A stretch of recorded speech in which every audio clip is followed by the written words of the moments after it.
Welcome back to Channel 7 News. I'll be your host tonight. My name is Liz, and we are joined by Jenna and Katie. They are experts on the issue that we are going to talk about tonight. We will be talking about Maras, which are gangs in Central America. The two main gangs are the 18th Street Gang, also known as M18, and the second one is Mara Salvatrucha, which is also known as MS-13. These two gangs originally started in Los Angeles, California, but in the 1980s, the gangs emerged in Central America after the end of the civil conflicts which occurred throughout the 1980s. These two major gangs are major rivals of each other. The M18 gangs were formed by Mexican immigrants in the 1960s, and they did allow members of different ethnicities. The MS-13 Mara began in the 1980s by Salvadoran youth who did not want to join the existing gangs that were already established. The first members of MS-13 had fought in the Salvadoran War, and because of this gang is very brutal and violent because they have this war background. Would you guys like to tell us a little more about this important issue? Yes, definitely. As you mentioned, they're very violent and dangerous gangs, and this is definitely portrayed in the homicide rate in Central America, with Honduras having one of the world's highest homicide rates of 154 people per 100,000 people. Also, Guatemala is the third highest, with Colombia following close behind. So as you can see, Central America is very high in homicide rates, and this is mostly due to gang activity. Gangs have been known in Central America to recruit people as young as 9 years old, and the initiation process for these gangs is very, very brutal and very detrimental to the lives of people who are in the gangs.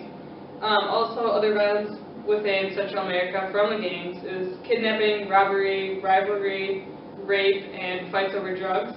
And so it's very prevalent activity in Central America and very effective in the community to the people who live there. And sometimes when gangs move into a town, people will often leave because of the activity and the violence known.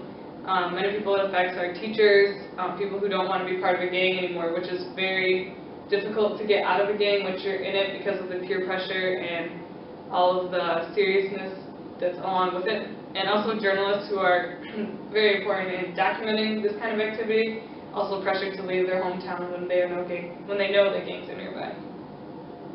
Yes, as Jenna said, these Maras are a huge issue in Central America, but a few of the countries that they are most prevalent in are Honduras, Guatemala, and El Salvador. And just an example of that is in El Salvador, gangs are responsible for 60% of homicides. So this is a huge issue in these countries, and these countries have tried to pass legislation to help stop the Maras, the havoc that they wreak in their countries. And so in Honduras in 2002, they passed the Tapan Law, which in Spanish is called the Mano Dura. And this law was enacted to try and put gang members in jail. Initially, the law was successful as violence went down, but as time went on, the violence went back up, and it kind of became clear that this law really wasn't doing what it was meant to do. One of the main problems with the Mano Dura is that there isn't a lot of regulations on who can be arrested and how much evidence they need to arrest. If you are a person that's suspected of being a gang, if you have a gang tattoo or you flash a gang sign, you can be arrested and can actually be imprisoned for up to 12 years for suspicion of being in a gang. And one of the problems with being arrested and put in prison is they don't have any programs for these people that are being arrested. And so once you're in prison, it's kind of like a training grounds for new gang members. And so this has caused violence to go up, but another thing that has caused violence to go up is that these gangs often retaliate against the law, and they do that in the form of public violence.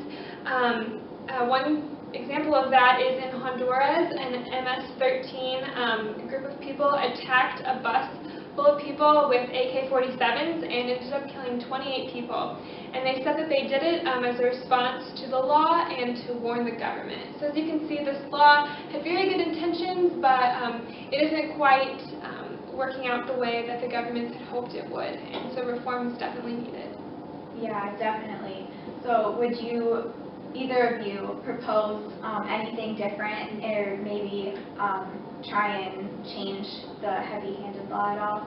Yeah, like we said, the tough hand law was definitely implemented as a solution to the problem, although it obviously backfired. So there's no other solutions on track right now. However, we do have some solutions that we hypothesized. For example, we need to educate the youth more so that they're not as willing to join gangs with uneducated background. Also, we want to place programs within prisons so that people who are in gangs and in prison for being in a gang or suspected of being in one have ways to get out of the gangs that they were once in. And there's a few more solutions. Yes, some other ones we thought of is support systems for youth, people that might be inclined to join a gang. And also for people coming out of the gang life, we need to provide them with programs to teach them more employability skills and provide them with more educational opportunities as well as rehabilitation as they're coming out of their life in a gang.